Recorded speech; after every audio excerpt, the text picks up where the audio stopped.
De la fumée repérée au deuxième étage de la médiathèque, l'alarme incendie est déclenchée et le bâtiment évacué par le personnel. L'alerte est immédiatement donnée aux sapeurs-pompiers. Le problème, c'est qu'il y a les feux dans les escaliers et ils ne peuvent plus ni descendre ni monter. Il s'agit d'un exercice en conditions réelles. Pendant que les personnes sont mises à l'abri, les sapeurs-pompiers arrivent. Une équipe intervient sur l'extinction du feu.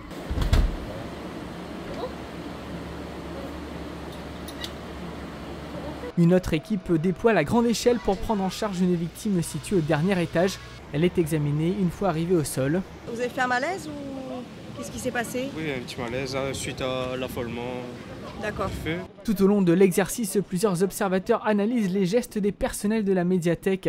Au bout de quelques instants, la situation est sous contrôle. L'heure est aux premières réactions. En général, ça s'est très bien passé. Il faudra travailler sur certains points pour améliorer cette manœuvre.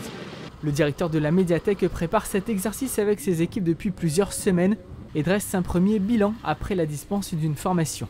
Tout le monde a joué le jeu. Il est vrai qu'on a suivi une formation EPI il n'y a pas très longtemps. Donc on était au fait quand même des évacuations et comment faire avec les guides fils, les serre-fils. L'ensemble d'ailleurs du personnel a été formé à cela.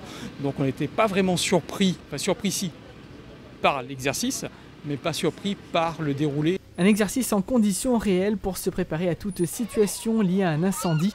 Opération nécessaire pour la collectivité. On est sur un établissement avec des cheminements qui sont rendus complexes, il y a différents points de rassemblement, il y a différents accès. Donc il était important pour nous effectivement de tester en situation réelle, plus qu'un simple exercice d'évacuation où les gens sortent et rentrent après, pour que les pompiers puissent également se familiariser avec les spécificités de l'établissement.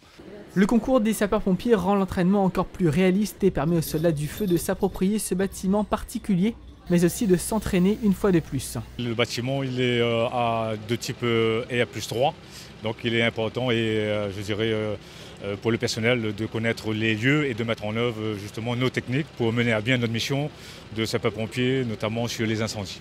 Un bilan complet permettant de voir les points positifs et ceux à améliorer sera rapidement dressé afin de se préparer au mieux si un incendie, réel cette fois-ci, venait à se déclencher dans ce bâtiment communal recevant du public.